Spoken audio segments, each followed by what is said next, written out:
Yeah, now it is. Mr. Deke, over to you.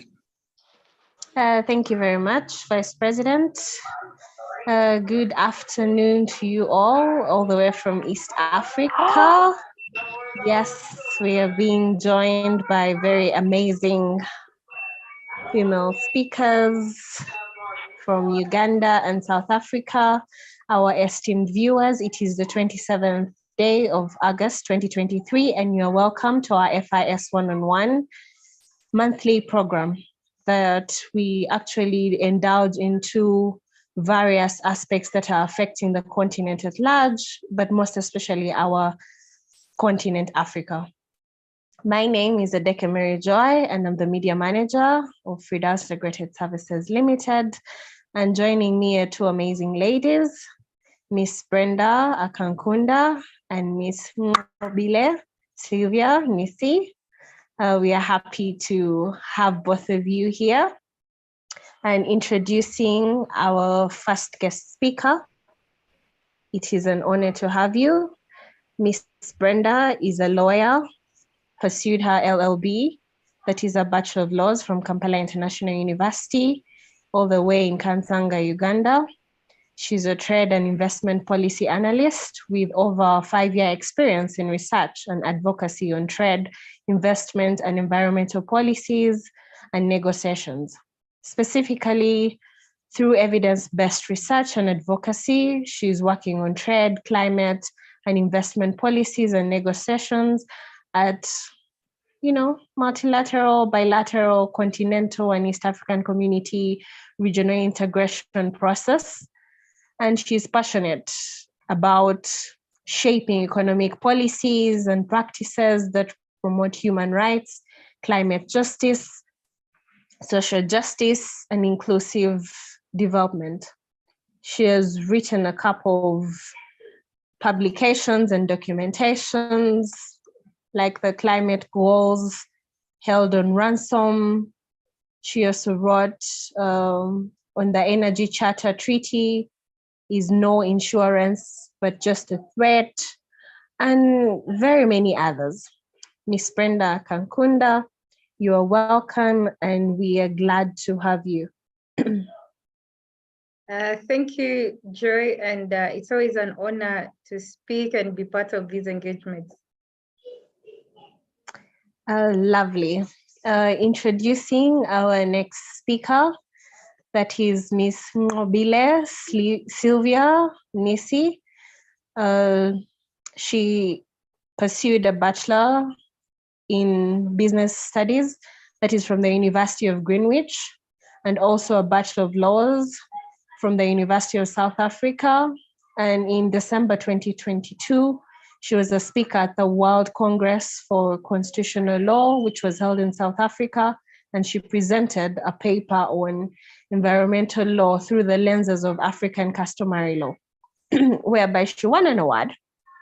That is actually the APG RON conference, still in 2022, and she's currently a candidate, an LLM candidate in environmental law.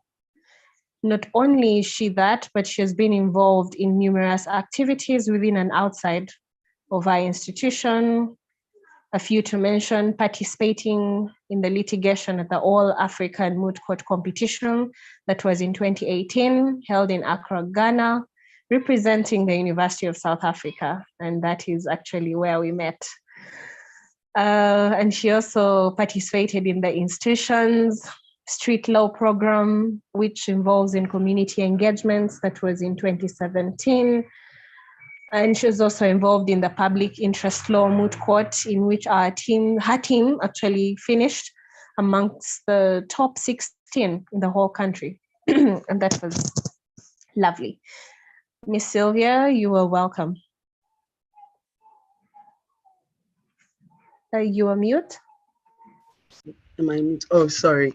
Thank you so much, Ms. Joy Adeke. Thank you so much for welcoming us, and I hope this is going to be a very fruitful engagement. Yes, it indeed is. Just to pick your mind as we indulge into this very critical topic, that is the positive impact of the 2023 Russia-African Summit to Africa. Could you give us just a brief background, I mean, on the Russia-African Summit? Well, the Russia-African Summit, which was held just recently within this week, from, I believe it was on Tuesday and it ended on Thursday, right now in August. The various African countries, actually globally, countries came together in South Africa and they were hosted by us.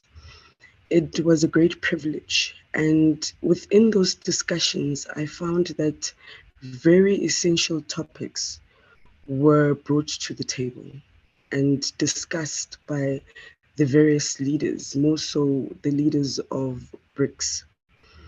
And it was very important, though, within the summit as well, to have noted that the issue of gender was hugely brought up and discussed in saying, because a lot of women are leaders now in our era, and it has to be noticed that we have come up and occupied very, very important seats. And in the discussion of gender, it is very important to ensure that there is unilateral operations and coordinations. And it's important that we are recognized and we are given equal opportunities. I mean, President Ramaphosa spoke about it at large, and look, I was very happy. You know, I hope many of us who watch BRICS were very happy for him to have discussed such and brought it to the table in recognition to say women have contributed a lot in many spaces, and they've environmentally, they have ensured that even in economies, the sustainability. So it's very heartwarming to know that moving forward, we as well will be able to occupy seats even in governance, in government, and perhaps in future have more female presidents who will lead countries into the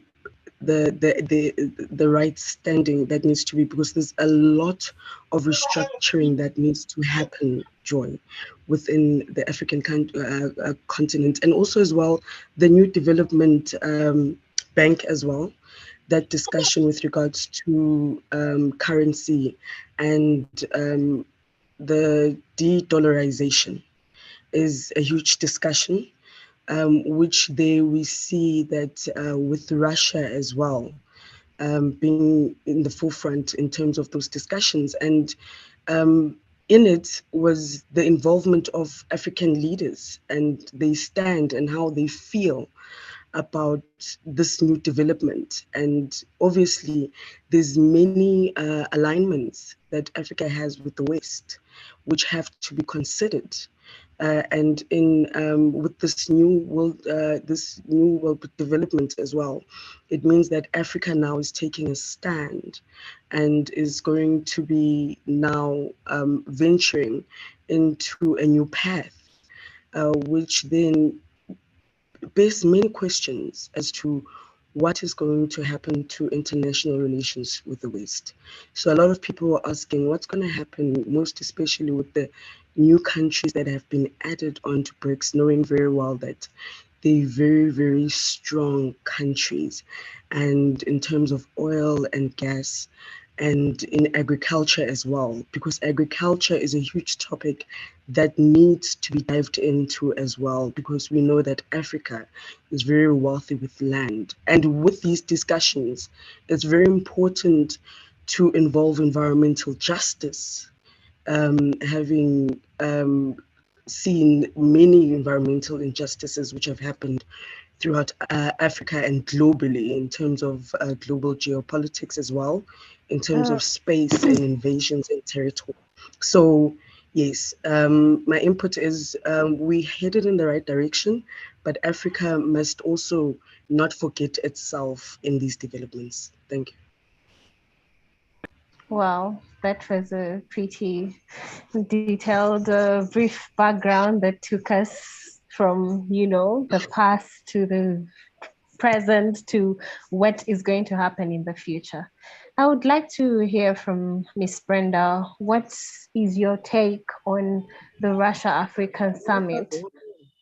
I mean, we had the first one held in 2019. That was 23rd to 24th of October. What prompted such a summit and what was the outcome of it? Miss Brenda?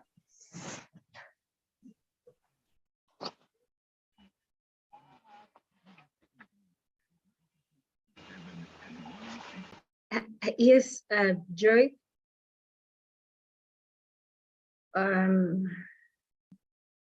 Okay. I realized I have challenges when I switch on my video, so I would request that you allow me speak while my video is off. I hope that's okay. Yeah, sure, that's fine. Okay. Now about the Russia-Africa Summit, and I think this is something that is growing even beyond Africa-Russia relationship, but Africa's relationship with other states, especially within the global north. Just at the end of, I think last year, we saw the Africa-US Summit. We always have the Africa-EU Summit, and now is the Africa-Russia Summit.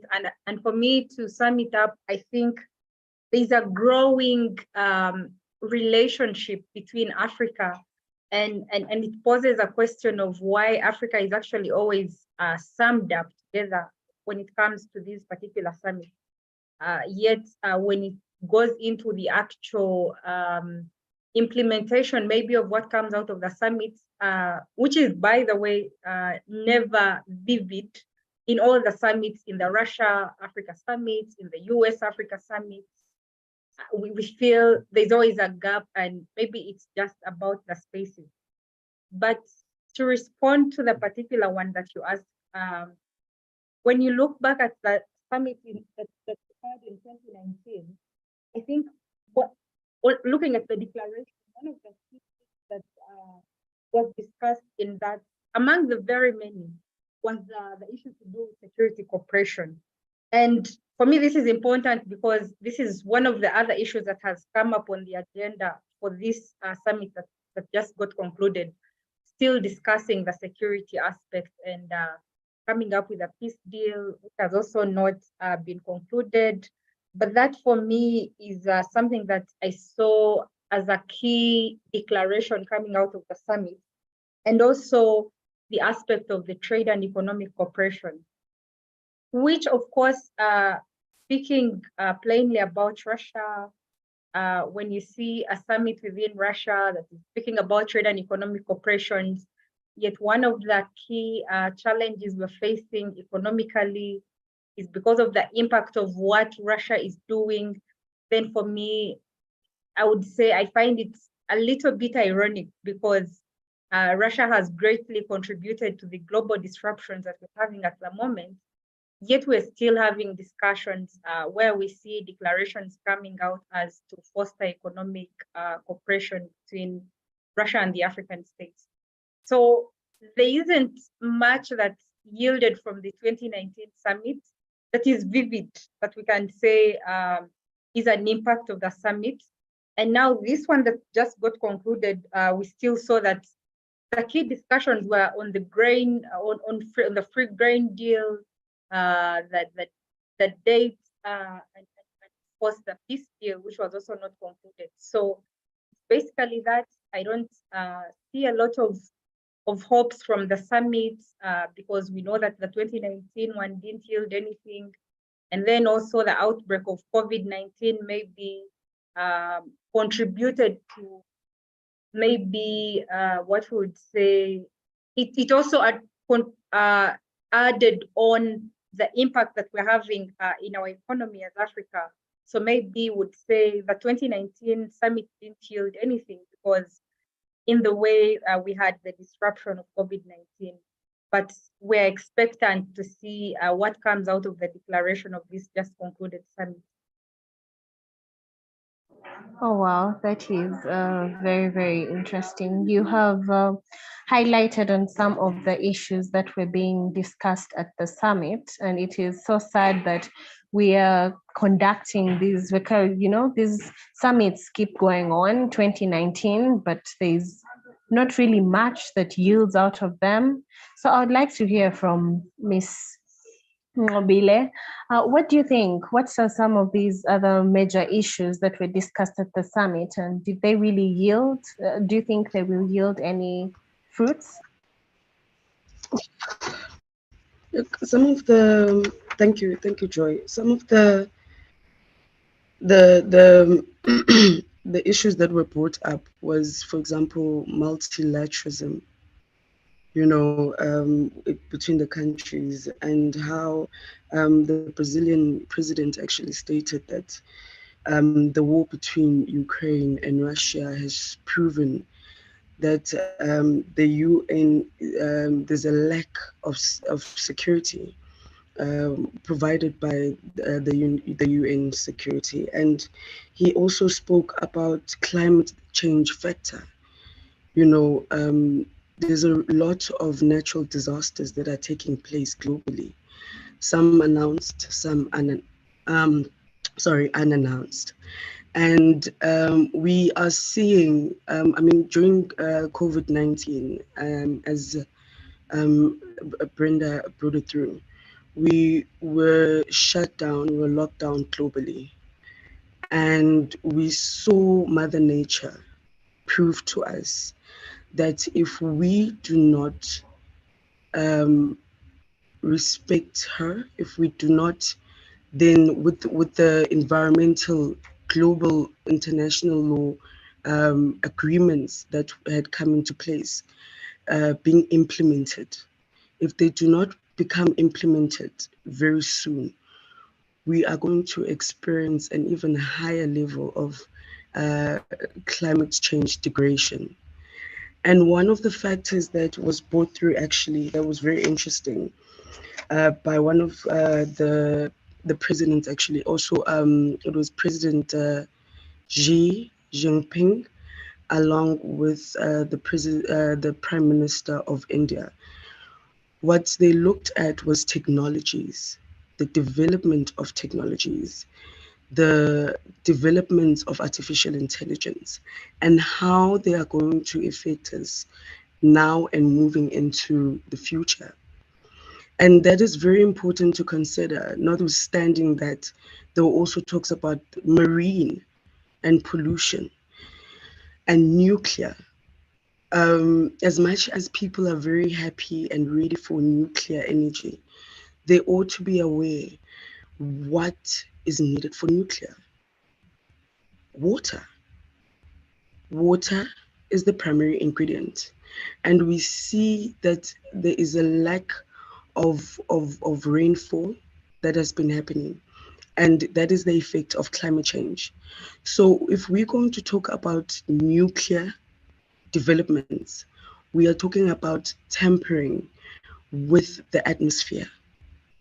And for example, I would like to state that as I was reading, there's the multilateral environmental agreement, which came through when the Organization of the African Unity was being formed. We're talking about the 1960s, 1968s.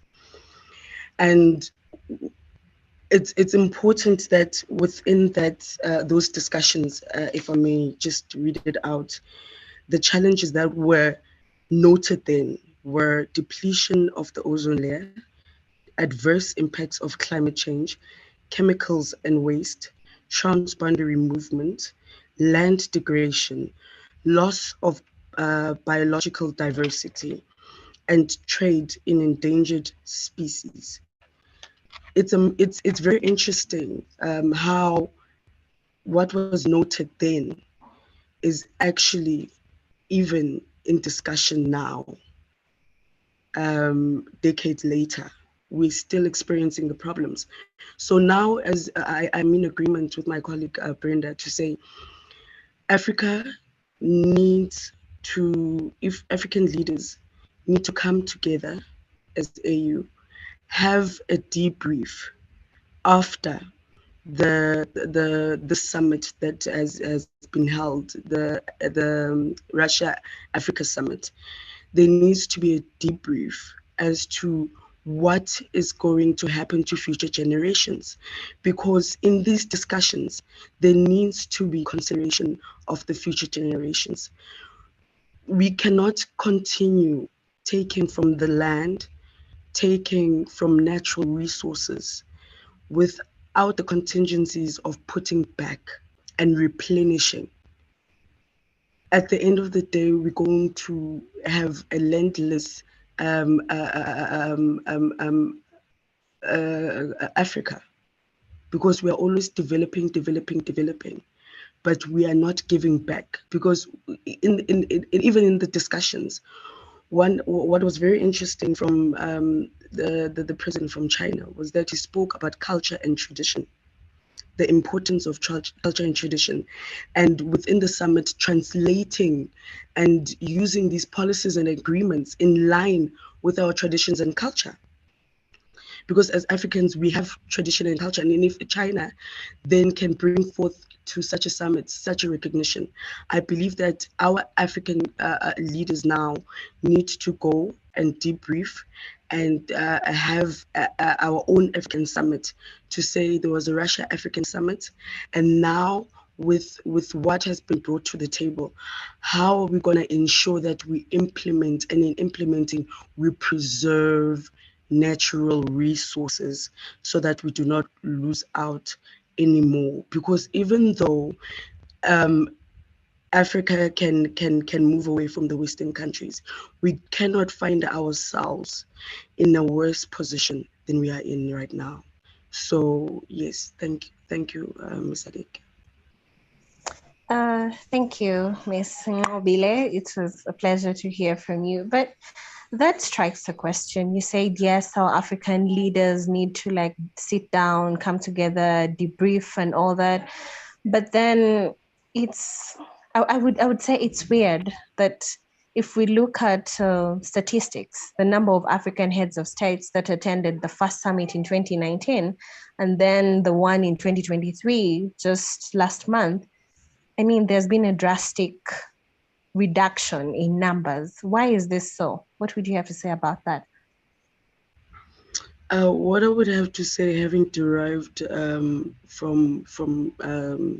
the summit, is that there are African leaders who are changing the landscape in their countries, who have seen that there's more talk than action.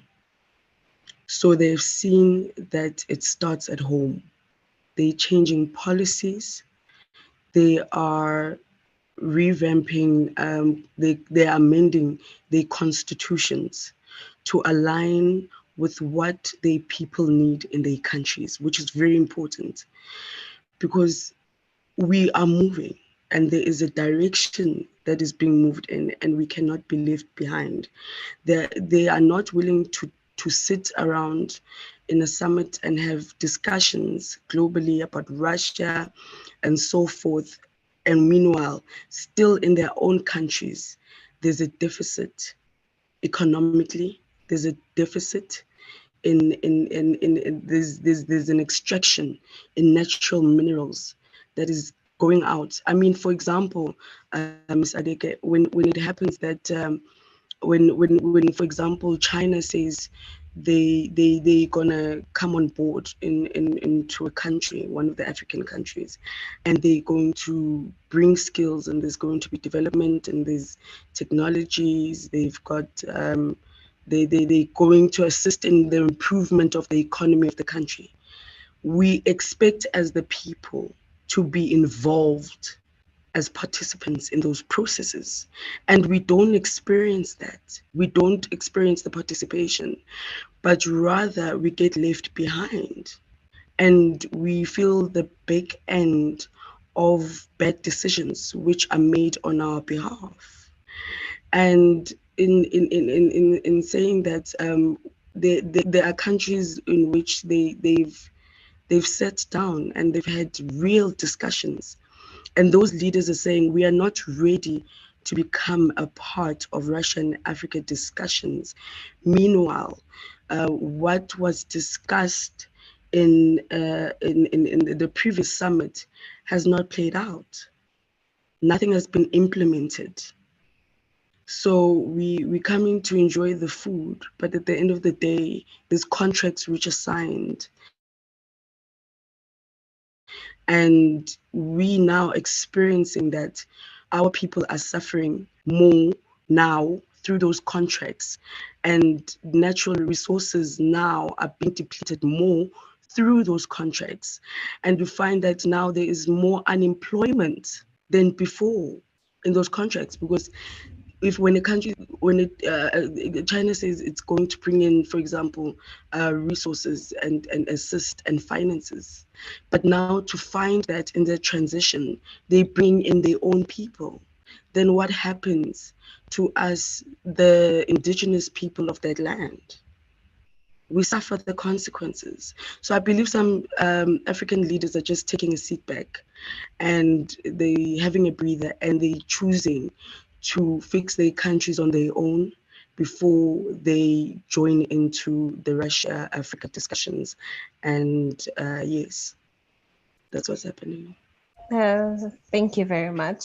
I hope those African leaders can actually create the drastic change that is required, because from my personal experience, I mean, being a lawyer, and also my country, Uganda, which is, it's sad to say that we have very good laws, but the implementation process is kind of, you you know what I'm saying. Yes. But I think Miss Brenda can Yes. throw more light on that topic. I don't know, Miss Brenda, would you agree with what Miss Mobile has to say, that actually some African leaders are just taking a step back and trying to work on themselves before they can actually join into a whole collective effort?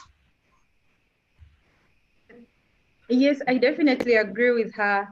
But I also think that the numbers have now been affected because there's a lot of conflict of interest that is as a result of the existing war. And I think 2 months ago, we saw African heads of states in Ukraine trying to speak about peace between Ukraine and Russia. And then we've seen countries like Uganda that up to date have not taken a position on where they stand as far as the Russia-Ukraine war is concerned. And because of what Russia is facing within the European Union and the sanctions that have been imposed, I would assume that some African countries wouldn't want to associate with Russia in such a status where we're seeing Russia being sanctioned by the US, by the European Union. So for me, I feel that that has also played a key part in the decreasing number of the African states taking part in this. I've also seen the young, not really the young, but some of the other coming up African leaders that have tried to change the narrative, which I think for me is a good state, especially within West Africa, what we see every other day, statements that are made by heads of states. It is the hope that we have always anticipated to see Africans appreciating what they have and their ability. I don't know if that directly has an impact on this particular summit, but I definitely agree that we're starting to see African leaders thinking in that direction. And Joy, I want to say that for the longest time, Africa's relationship with the global North has been largely extractive in nature. When you look at how much we're losing, for instance, when you look at countries like Ghana, which is the the largest producer in the world of cocoa, but only getting about, I think, 2 billion out of 100 billion chocolate.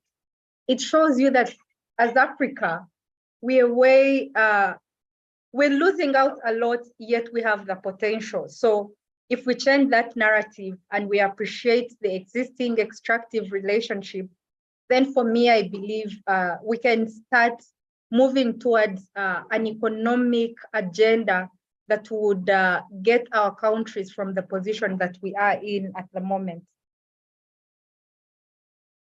Well, I hope African leaders, and whether at a youth level or at the topmost tuning in, or will get this message, because surely they do have a lot to do. We have a lot to do because it's not just them. We also play a very big part in this change that is required. Brenda, earlier on you had said there was not much change or effectiveness that was created by the 2019 summit, and likewise to the 2023 one that we just had last month. But they also concluded the summit with promises of debt, forgiveness for Africa. I mean, they wanted to do away with our debts and write them as bad debts and just say, okay, we're done with that. So Africa, let's start on a clean slate. Should this be considered as an achievement?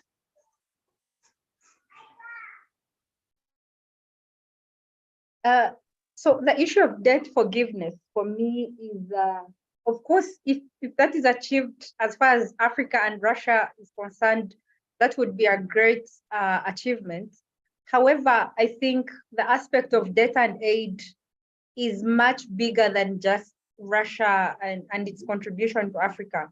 Because when you look at, for instance, the largest debts that we have, most of them go to these multilateral institutions, especially World Bank and IMF. And I think that this is a discussion that we need to uphold in the Bretton Woods institutions and see how we can discuss around debt forgiveness. But for me, I feel that every time a discussion around debt comes up, there's a lot of consensual agreements behind it that we're actually not getting to see. And even discussions that happen in the Bretton Woods institutions, we still see that there's information that is left out. So it isn't really a debt forgiveness per se, as often seen. Sometimes it looks as that on the onset, but when we get deeper into it, we realize that it's actually not writing off the debt in itself.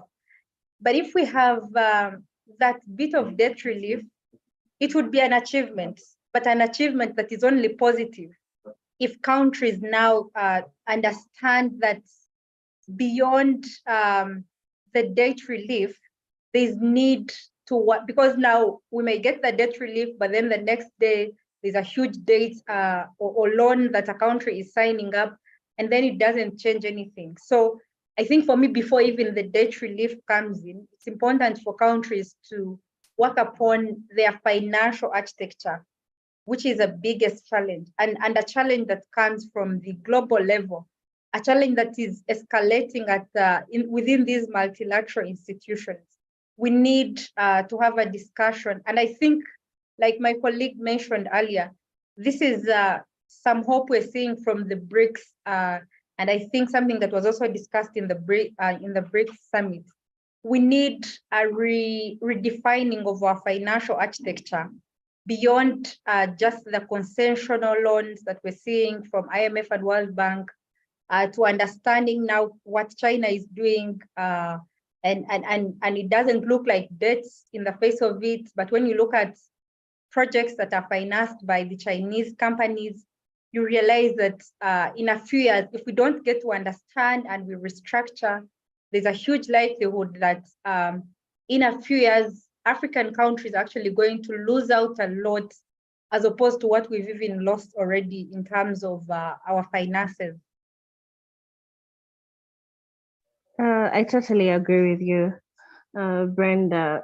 Yeah, African countries, Africa as a continent, I would say, we are at large risk. And to what makes it actually, dumbfolding is that we are a country that is graced, I would say, graced with resources. The good Lord has just poured it into our continent. But we're still trying to figure out why do we have financial debt and all that. We are still doing importations, our exportations are not yielding. It's just a whole chain of, it's mingled into something. But I would love to hear what Mobile has to say about our forgiveness of debt that was talked about in the Russia Africa summit.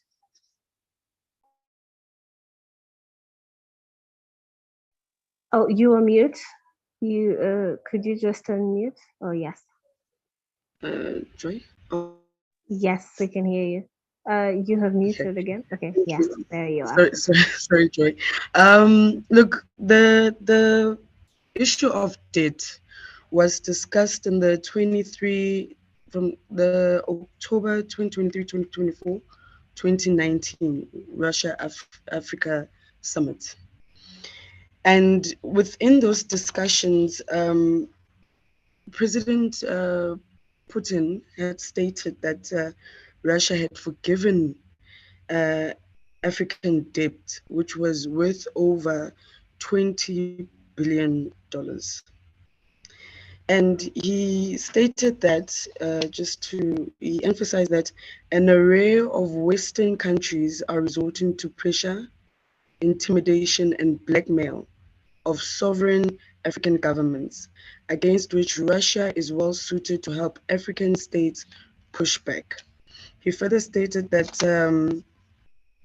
Russia has made deals and statements, cooperation, and memorandums, amongst which a contract to supply attack helicopters to Nigeria, talks about Russia's state nuclear power to Ethiopia, which is now one of the countries in BRICS, to develop nuclear power in Ethiopia, and deals for oil and gas cooperation with the Republic of Congo, Equatorial Guinea, Morocco, and South Sudan.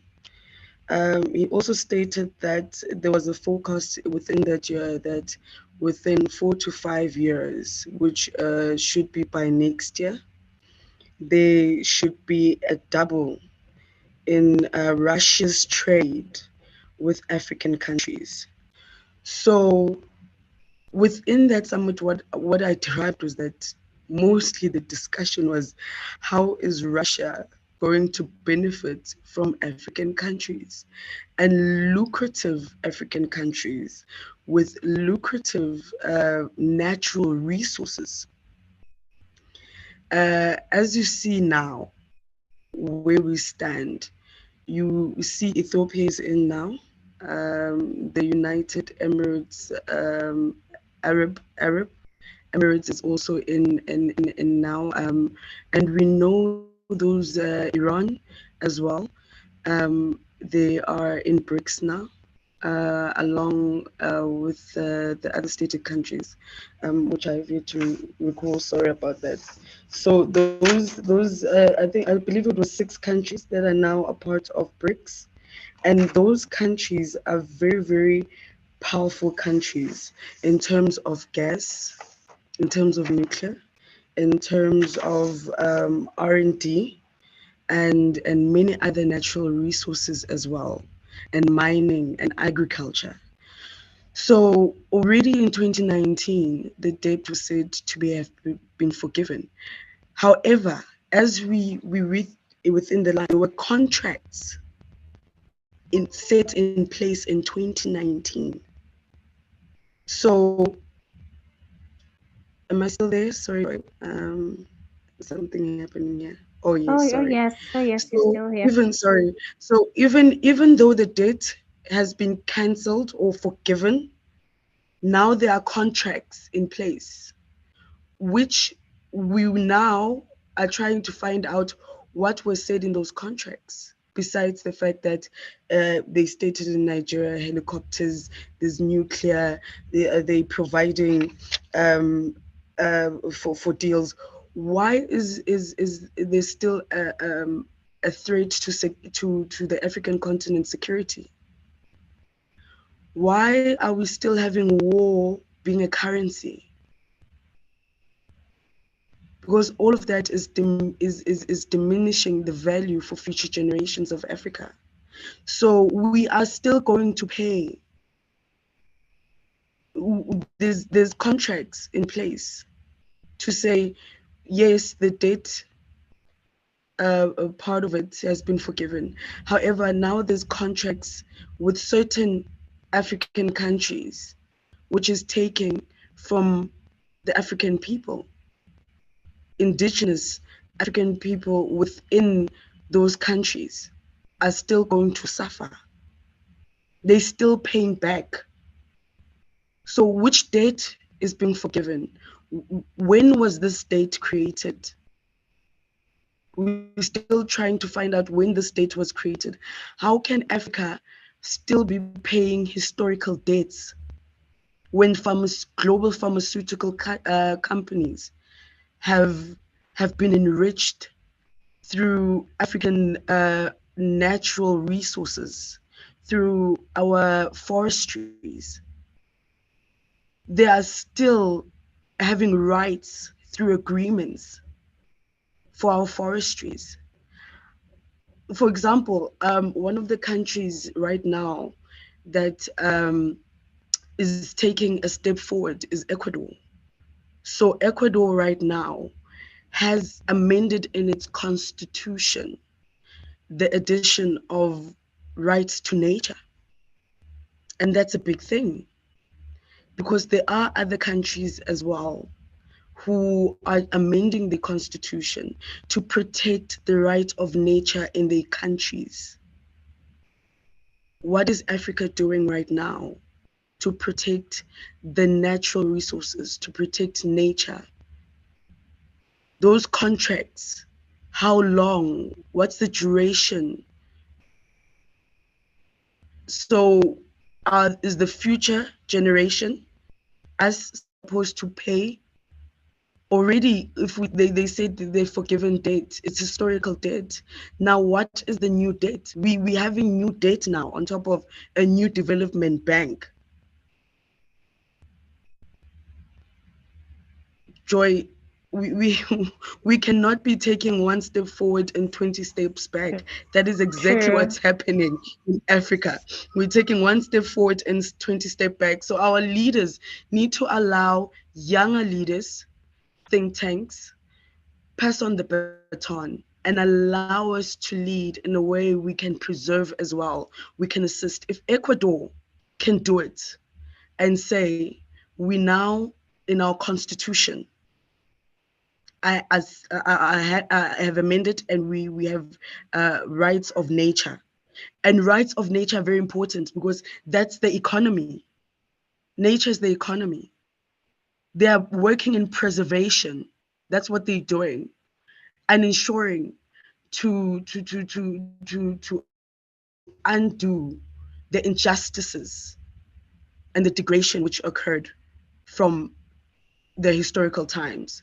So what needs to happen now is that we need to find out what those contracts are. Our leaders need to have a debrief at the AU. We have an Africa Union that needs to sit down and say, what are we as African leaders? What are we going to do moving forward? Who's got what contract? This country's got this contract. Let us sit down and fix this ourselves, because Africa needs to come back to its own. Africa supplies for the world. The moment our leaders take back the power for us to say we are in charge globally, we're still going to take one step forward and 20 steps back. There's going to be no preservation for the future. We're going to wake up to an Africa that no longer exists for the African person. Thank you. Wow, that was emotional for me. I stopped. I stopped even. I was like, okay, are we having? I think it's like, yeah, I know this is. That is what happens when you have passion for your country, when you have passion for your continent. We are grateful to have you. Uh, Talking about colonization, which is a very big thing. I mean, most African countries were colonized except I think Ethiopia and Liberia. And they have the traditional loyalty to their colonial masters, these African countries. But now it looks like we are shifting direction from our colonial masters to moving to the Russia side. Why is that so? Well, Joy, moving to the Russia side, um, how is it going to benefit Africa? That's a question I've been asking myself. Perhaps I'm not the only one asking myself that question. How are we going to benefit moving into the Russia side as Africa? Surely, surely. Very Because big question. we have got the capabilities of developing our own banks and our own systems. The first, I think one of the major um, restructurings that need to happen in Africa is the dependency on international institutions. Because at the end of the day, we are funding these international institutions through our natural resources, which is more money than actually printed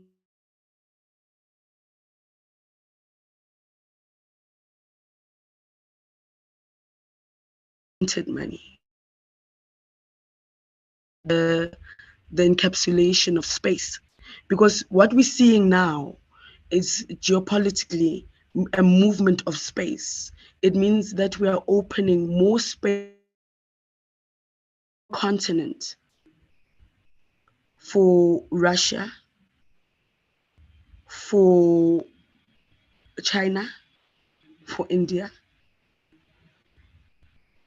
But why are we opening up more spaces if we have entrepreneurs, young minds, think tanks, African think tanks, who can revive the African economy? We're talking about land, colonization. There's, we still undergoing without land expropriation without compensation. Africans still need to be compensated globally for what we were dispossessed of. And we were dispossessed of our lineages, we were dispossessed of our generational wealth. We had kingdoms. Africa is royalty, but it's been reduced to servanthood. And our leaders are allowing this. We cannot move in the same fashion. Joy, we cannot. We've got entrepreneurs. You and I are there, and Brenda and many other young women and men in Africa who are willing to become a part of the African Union and step up and say, we've got ideas. We can revive Africa. We can bring Africa to its own. But then there's people in powerful seats who are benefiting from colonization, who are benefiting from because in South Africa, we experienced twofold. We experienced colonization and apartheid. We didn't just experience colonization. So we got bitten by both sides of the stick. And we are still, even with having come out of that, because I believe we were colonized, there was apartheid. What still gives them power those who colonized us, are the laws that they had set into place that need to be amended urgently. We cannot still be talking about property law that the laws were created in 1945, in 1930, in 2023, and they've been developed. There are developments in law in the whole of Africa globally, but no one is developing those laws, which still gives power to the colonizers, so they can go and forgive our debt, but they still benefiting through the laws that they set, through the constitutions that they set. They're still benefiting. So we need to rise up and change and amend these constitutions and these laws. Then we're taking 10 steps forward and 2 steps back. Thank you, Joy. Indeed. We do need to change a lot in our various legal systems in our continent, Africa, but not only that, we do have to implement them. Because one issue that is really like hard on about Africa is that, yes, we go an extra step to try to change these laws. I mean, they try, the legislature, they try to do their part, but then they forget to push for the implementation, because some laws are barely even noticed. They're buried in the books, and it's either a lawyer who is invested in such knowledge or just one curious human on this planet who is curious to know, okay, what exactly are we having on expropriated property or something of the sort. But yeah, that is really, really interesting. Brenda, I would like to pick your mind. Earlier on, you had talked about the war zone that we have with Russia and Ukraine. I mean, Africa actually, tried to pass on their initiative for peace in Ukraine, but this was rejected by Russia. And also that whole scenario affected our food security. What do you have to say about that, Brenda? Thank you, Joy. Before that, I think what you had earlier asked, I loved the powerful submission by my colleague, and especially speaking about breaking away from the dependence, which is actually one of the direct effects that Africa has faced as an impact of the war that we've seen, because of our high dependence on import, especially from Russia. We've seen that particularly affecting our food security. While we speak about the impact of the food crisis, something that maybe we've often left out is that where there's been a crisis because of this war, there's a crisis that has existed even before that particular crisis. And that is specifically rooted within the climate variability. We have seen a lot of inadequate recovery within our global and regional supply chains in terms of productivity. And this is beyond the war itself, but it's a crisis that we must now start discussing. Yes, the war has contributed to it. Even before that, we have been in a crisis, and we continue to be in a crisis, even if this particular war between Russia and Ukraine came to a stop right about now. Of course, regarding the food security, there's been a huge implication because very many countries within Africa have been hugely dependent on imports of wheat from Ukraine and from Russia. And when you look at what we had last year, we saw that about 30 million tons of grains there's a shortage of that much in terms of grain. And of course, this also led to the increasing commodity prices. Here in Uganda, I think it got worse. I'm not so sure about the other countries, but we saw a spike in our food prices. We saw a spike in other commodities like soap because of being large net importers of palm oil.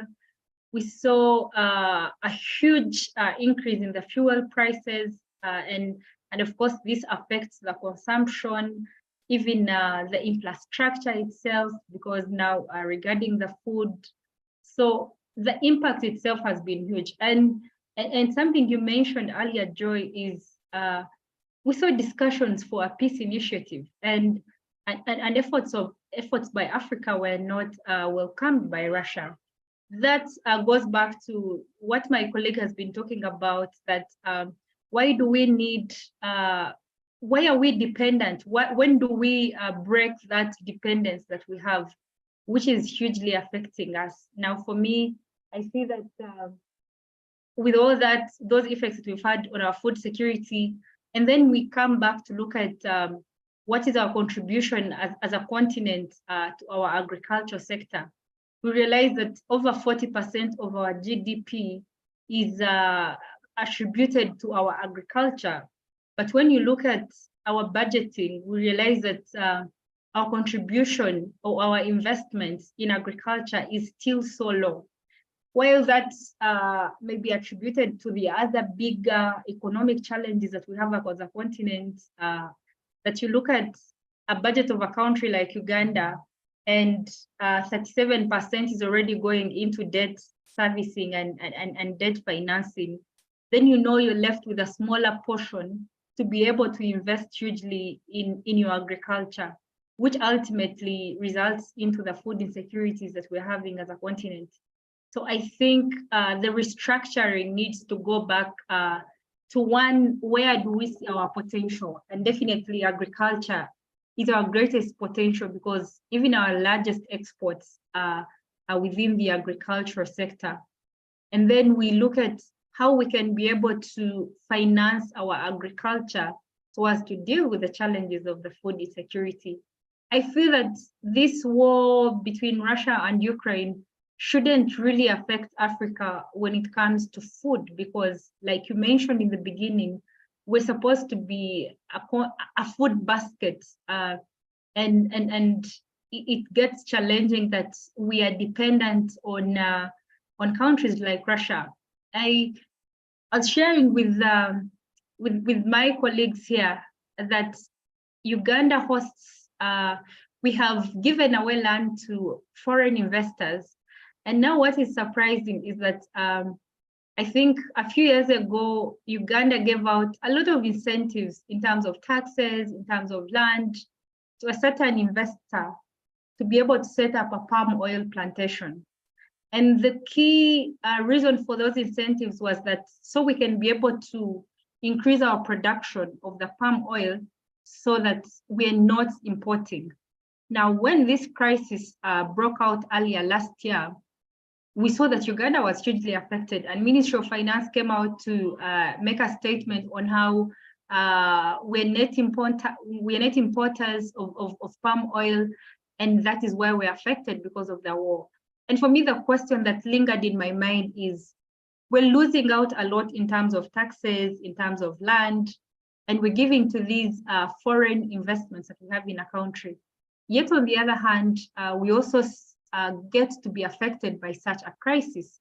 And then now we got to look into the company itself, and we realize that this particular company is exporting about close to 80% of the palm oil that they are producing here, meaning we're not benefiting as a country. This is also going out, so we're also losing out in terms of revenue and the value that we would be getting from it.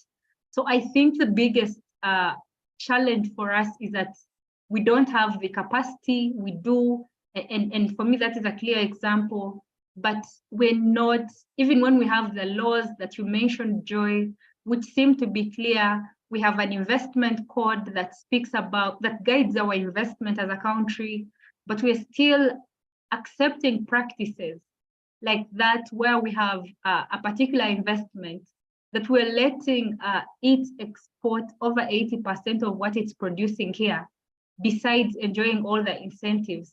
and then we're still importing and getting affected by the results of such global disruptions.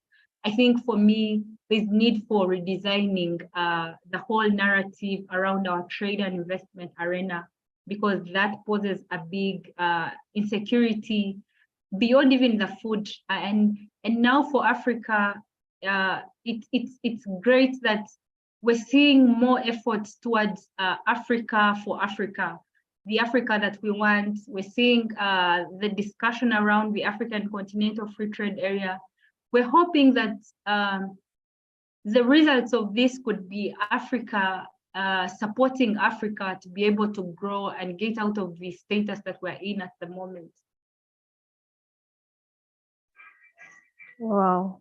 Yeah, I totally agree with you. We have always talked about this. Our investment law, our quads, our everything is, I would say, superb.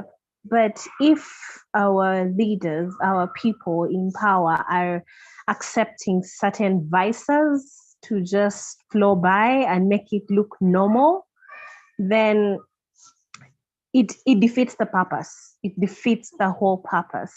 So we have a big role to play. Our leaders do have a big role to play to ensure that we're actually not condoning these bad vices, but actually eradicating them from our systems and ensuring that these good vices that are imprinted in our laws are being implemented out there. But I would like to hear what Ms. Mobile has to say.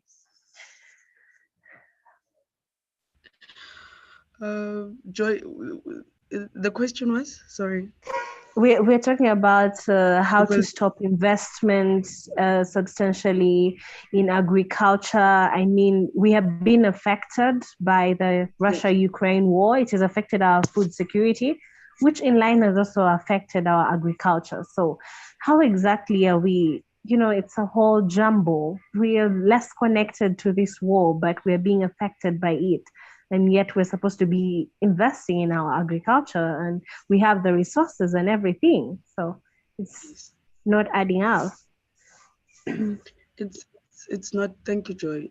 Sorry, but I just had to ask for you to repeat the question because I was so encapsulated from Brenda and yourself, the discussion. Powerful discussion. Yes, and providing the facts as to the current status and occurrences of events within Uganda. I mean, for example, if the Uganda government is able to put in laws such as anti-homosexuality, which is a huge discussion globally. I mean, it should be able to put in laws that will be able to uplift communities. We need socio-economic development policies that work, that are by the people for the people. Actually, these laws are there. The problem is they're just condoning the bad vices. Like they're looking outside and saying, or keeping a blind eye and saying, okay, the laws are there, but we see something else. Or something of this sort. It's not, and the sad thing is that it's not only happening in Uganda. It's also happening in my country and very other African countries. We are screaming here. We're screaming and not being heard. We are screaming, banging down doors. Our own people are burning infrastructures, the same infrastructures that you'd ask yourself, how can it take our government, for example, to build a library in a community? How can it take it 20 years to build a library in a community that has existed for decades, but yet, in other suburban areas, it could take a month for it to be built? Why are the discussions about self-determination if we still need to go and fund those same countries, which were provinces, now are countries. Now we find ourselves funding them for them to be sustainable. But yet, when they were provinces, they found themselves financially capable and economically capable to self-determine. Now we find ourselves now having taxpayers' monies. Now taxpayers, the brackets are going higher. Margins are spending out of control. People now are being taxed more than they getting paid at work. How is that possible? Why are we still having discussions as indigenous people, as Africans, where foreign employees get paid more than indigenous people within their corporations? Why are our governments allowing international institutions who come through the frame of investment? And at the end of the day, as I said earlier, they're coming in, they're being given that land, as Brenda just explained. They are being given supporting structures in order to be established. And you find that within their labor, within the employment, 80 to 90% is from their own country. And they're not even using the indigenous people of that country. Who's benefiting? Isn't it that when we welcome investments, we should reap from that investment? Shouldn't we reap more than the investor? Where's the equilibrium? Where's the equality? But yet we are being dispossessed more. That's why I'm saying there's this Russia-Africa discussions. And in my mind, I'm saying, why do we need Russia if there's still international institutions holding us back as Africans that we still need to cut ties with in order to be revived as a continent? Because in all honesty, Africa is rich. Africa, there would be no need for foreign investments if Africa becomes a conglomerate in itself and starts outsourcing within itself. So we know that, for example, in terms of artificial intelligence, right? We know that Ghana, we can have a hub, and there can be an exchange of skills between Ghana, Uganda, South Africa, Ethiopia, just to name a few, Rwanda. There can be an exchange of skills in developing artificial intelligence the African way. Because at the end of the day, the globe is benefiting from Africa. That's the reality. We are cooking the food, but we're not eating it. We're cooking, we're not eating. We are cooking in our own kitchens, we are hungry, but other people are eating our food. There needs to be change, Joy. We cannot be moving like this. There needs to be change, and that change is going to come through our leaders who will accept that they need to take out of their basket the element of greed, the element of selfish, and bring back the principle of Ubuntu. The principle of Ubuntu works across broad. It's worked for us as Africans. before colonization. We had our systems in place, Joy, that worked for us. We traded. I mean, look, historically, women were the big trade movers. They were the primary barterers. When the colonizers came, they found women in the trade industry. When colonizers came, they found women in farms. When men were sent to mines, they were agriculturists, our grandmothers, our great grandmothers. They taught them how to find the colonizers and those of apartheid, how to farm our land, how to work our soil, how to breathe our air. It should not have taken 145 years for us, for example, in South Africa, to get back Sarah Baartman's body, in which the French had been experimenting on, learning the African way. But here we are, looking for foreign investments and trades. Meanwhile, we've always had systems in place. What systems Our systems, oh, sorry, Joy, just in conclusion. So in conclusion, we don't, everything, we have everything. It's just implementation. That's it. As you said it earlier, we just need to implement. We have everything. We can't keep on cooking and not eating in our own kitchens. It cannot, we cannot continue in this manner. It is just unbearable, unacceptable, uneverythingable. I know, and food is very important. So, like, maybe it's not bad to cook food and give it away, but we need to eat too. So, I think we have long gone our time just because we had powerful submissions and contributions from you too. Yeah, we'll tell you breaks, but this one doesn't tell you. But you hear the sound. I think we have an interruption from Mark.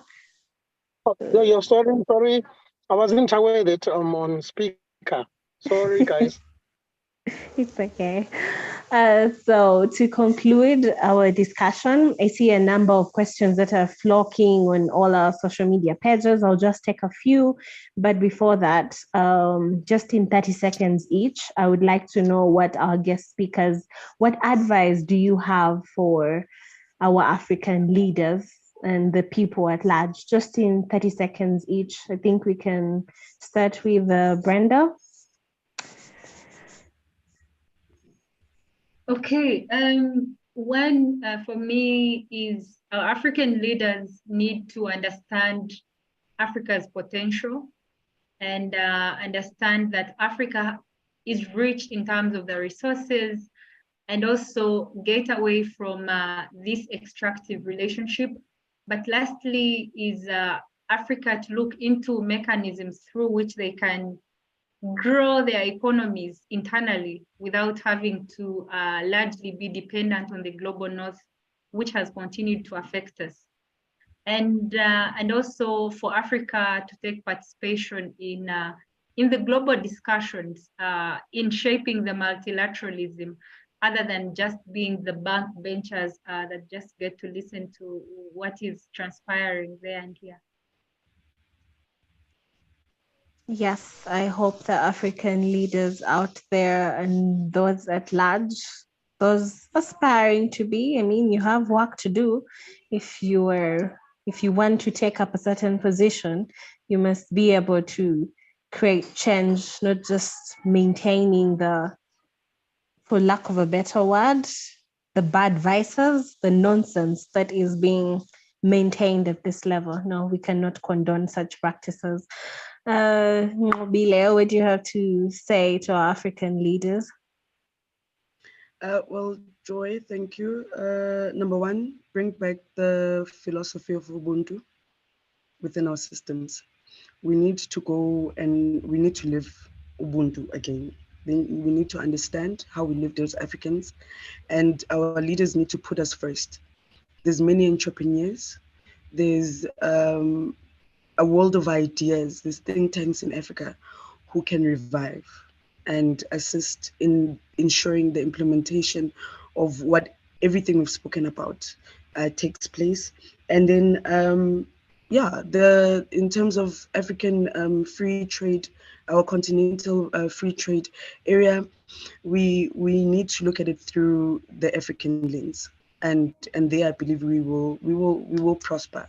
Other than that, Africa is rich and there is a lot of prospects of success. Oh, yes. And we need to feed ourselves. We need to eat our own food.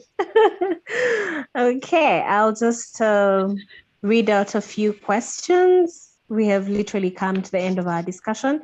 It was powerful. I am so humbled to know the both of you.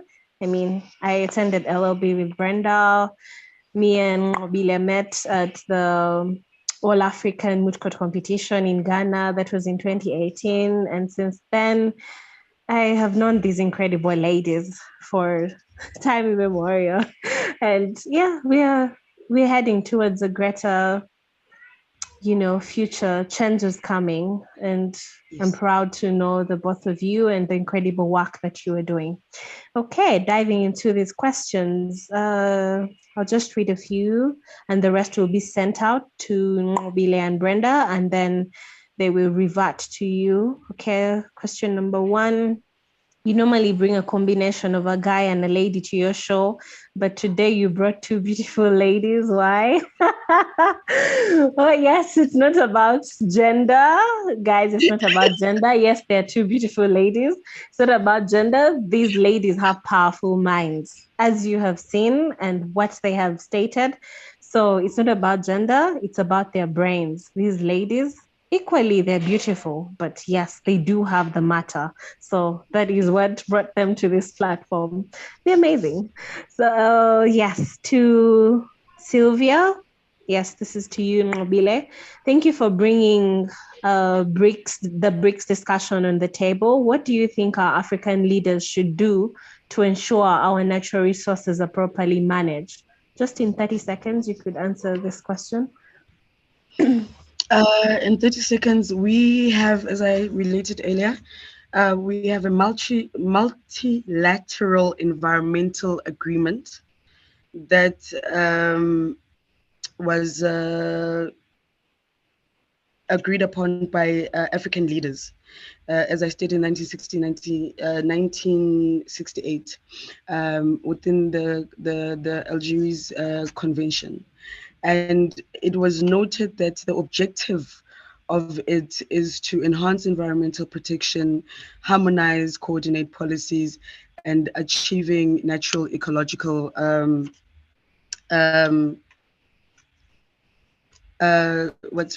what can I say? It's basically that's what it was doing, to preserve our natural resources. We have laws in Africa.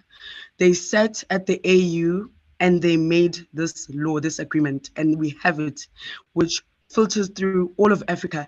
Now our leaders need to put this agreement to action. That's just it. That's just what they need to do. They need to put this agreement into action. They don't need the UN for it. They just need to put it into action. And that's how we will be saved and future generations will be preserved. Oh, yes. I hope whoever asked the question has received their answer. We do have the laws. We just need to put it into action. Okay. This is to Brenda. President Museveni is having a serious issue with budget financing due to the homosexuality law he recently signed.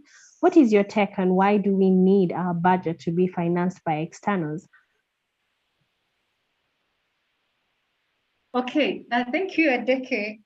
Now, there are 2 different issues in this particular point. There is the issue of financing, World Bank, and the conditionality on the new law that has been signed. But there's also the broader issue of financing our budget, which continues to be a challenge. And honestly speaking, we cannot say that we have the capacity to finance our budget, because our capacity would be from our domestic revenue, which up to date, we see a contribution of tax to GDP at about 12%. 12%. So that means our domestic revenue is still so low, and we definitely have to rely on external financing in terms of grants and debt and aid. But for me, I think that one principle that international law upholds is sovereignty, and I don't think that any state should compromise their sovereignty for the sake of financing. Truly, Uganda as a country receives a lot of support from World Bank, and even beyond the financial support, there's been a lot of social support from the institution, especially when you look at the aspect of seeking accountability for the projects that are financed by World Bank. You realize there's a lot of difference between such projects and other projects that are financed by other institutions.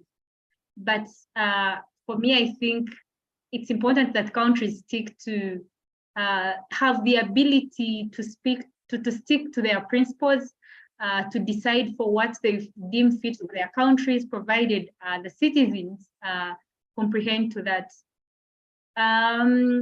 If the answer that is wanted is how do we get away from external financing of our budgets, then for me, the answer would be definitely investing more in our domestic revenue enhancement. We see a lot of sectors, for instance, within our economy, informal and thus not contributing to the tax contribution of our country, which is a huge challenge that we need to work into. We see about 80% of our businesses in the informal sector, so they're not paying taxes.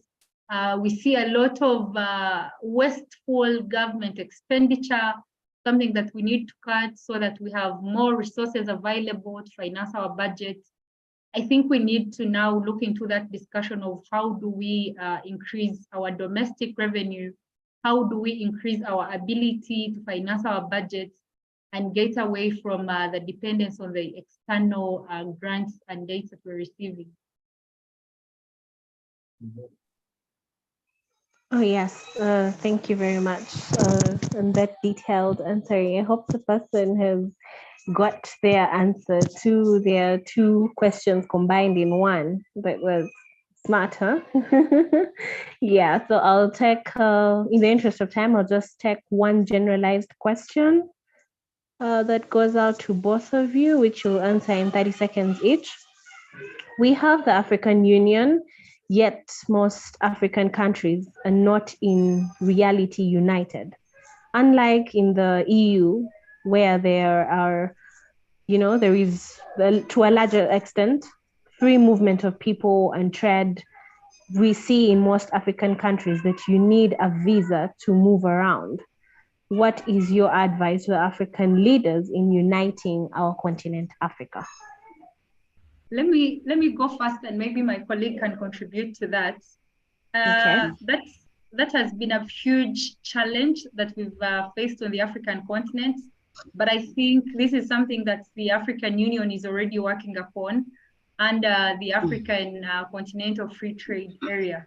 We're seeing discussions, and in fact, countries like Rwanda have already declared the free movement of all African citizens within Rwanda as a first country that has adhered to that. But this is something that the AFCFTA has recognized, and there's already work in place to ensure the free movement of people, free movement of goods and services within the African continent.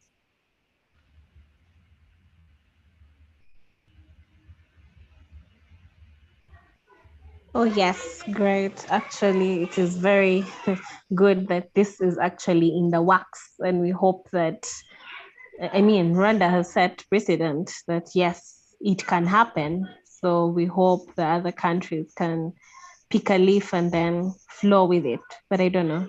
Mobile, what do you have to say about it?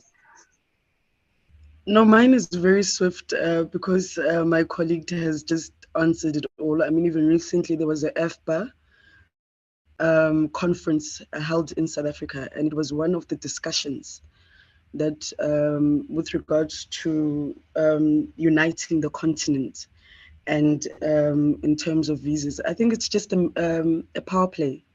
There's a lot of power play at hand that is happening. As Brenda has just mentioned in Rwanda, gradual steps are taking place. It's better than nothing at this point. In opening up as well, I think, as I said earlier, there are leaders, African leaders, who are preferring to solidify the laws and ensure that they're in place, to ensure as well that in opening up borders for us Africans, we still comply when we arrive in each other's zones. We still comply with the laws set. Other than that, I believe the visa discussion is at hand. There are works, as Brenda said, and who knows, probably by next year, 2024, before the Russia-Africa Summit in Russia again, we'd probably by then have no borders in Africa. There are discussions, so mostly it's power plays. We're just waiting for our leaders to make to make the right decisions, Joy. That's just it.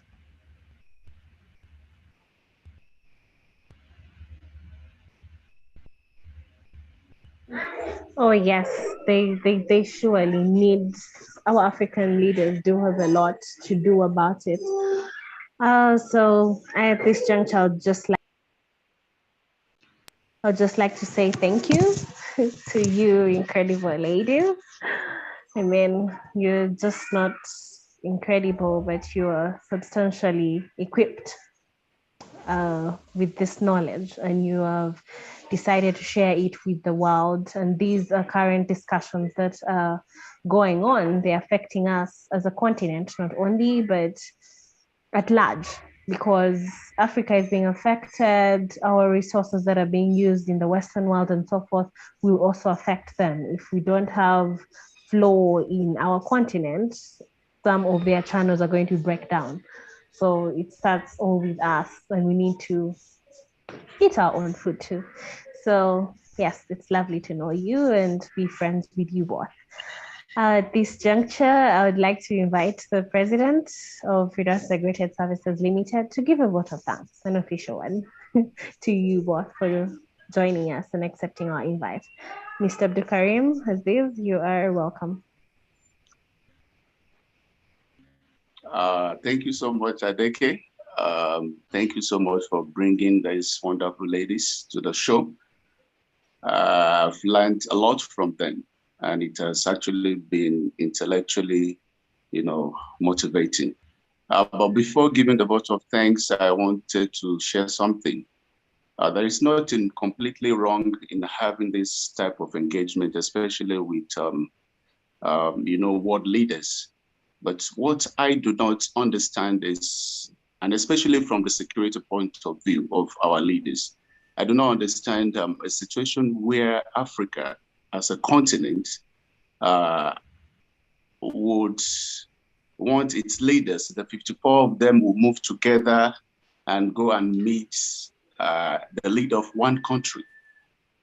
And I'm just looking at it from the security point of view. God forbid, 40 African leaders move together and something happened to them, whether designed, whether man-made, whether natural. And 40 of them just go at once.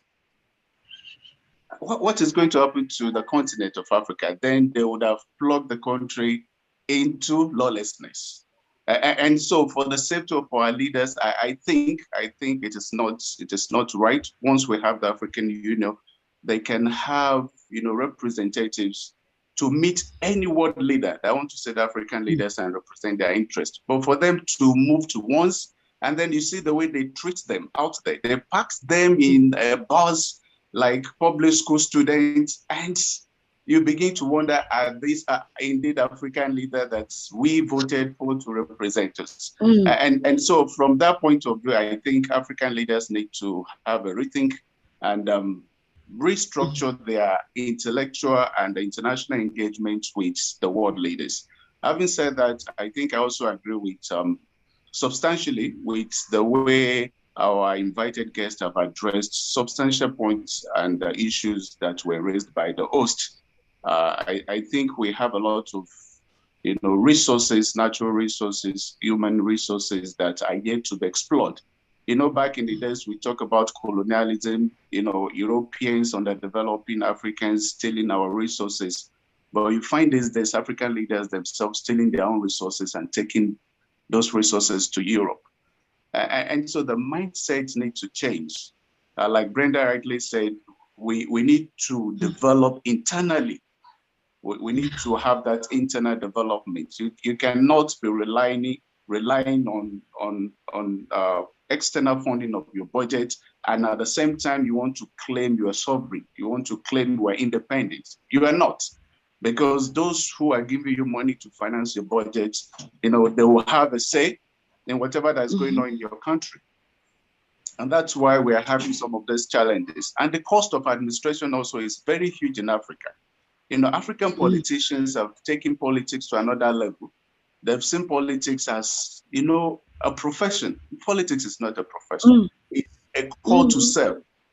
But in Africa, once you become a political leader, it's, the shortest route to amassing wealth is to be a politician in Africa. They buy you a car, they buy you a house, they buy you so many things that the electorate are not even opportune to have of that. And so I totally agree with the submission of all the two invited guests. Bringing the South African example has really shaped the discussion, and also the Uganda example. I just hope our African leaders will listen to this voice of wisdom and do the right thing. Having said that, I want to thank you, starting from Ms. Silva. We had a brief discussion before going online that to pronounce the second name would be a bit challenging, so I will just stay on my lane and say Silva. So thank you so much for your time. Thank you so much for your commitment. Thank you so much for sharing your insights. Thank you so much for bringing the climate change into the discussion, the gender issues, the environmental protection. Thank you so much. We appreciate that. And maybe, by the way, I will tell you how you met Joy in No, let's not go there. Let's not do that. So we're not doing that. Definitely, we're not doing that. So not thank you so much for your time, and then we appreciate that. And to Miss Brenda, we've been together in Kampala for 4 or 5 years, and thank you so much for your time, for your insight, for sharing your research. We appreciate that. And one thing that I've noticed with Brenda is among some of the students we've met at KIU, she has designed a path that she's following through, and we appreciate that. Some of us are your big fans, will follow what you've been doing, and we're grateful that at least we met you once in our lifetime. So Brenda, thank you so much for the good job you're doing out there, and we encourage you to continue in that spirit. On behalf of the Board of Directors of FIS, I want to thank everyone, all our audiences, for the questions you've said. Yes, Adeke used to mix the gender, but today, and now I realized why she did that. It's combination of beauty and brain. So thank you so much, Adeke Joy, for your time. To the Board of Directors, thank you so much for approving this program. And we hope that next month, it's a monthly program, so next month, our followers will join us. Thank you so much, and have a lovely weekend. Sorry. Thank you. It was an honor. Thank you. Okay, wow, amazing. And at this juncture, I would like to, for our fans who are still on our social media pages, would like to know more and follow up on our next activities on Instagram and on Twitter. We at Firdaus_Integral1. On YouTube and on LinkedIn, we're at Firdaus Integrated Services Limited. Our official website is www.firdausintegratedservices.com. So anytime you can check in with us and get to know the info. So thank you, Mobile. Thank you, Brenda. Thank you guys for joining in. It was an honor to have you both and share the world. Share your brains with the world. So bye, guys. Enjoy. Have a lovely week. You too. Thank you so much. Goodbye.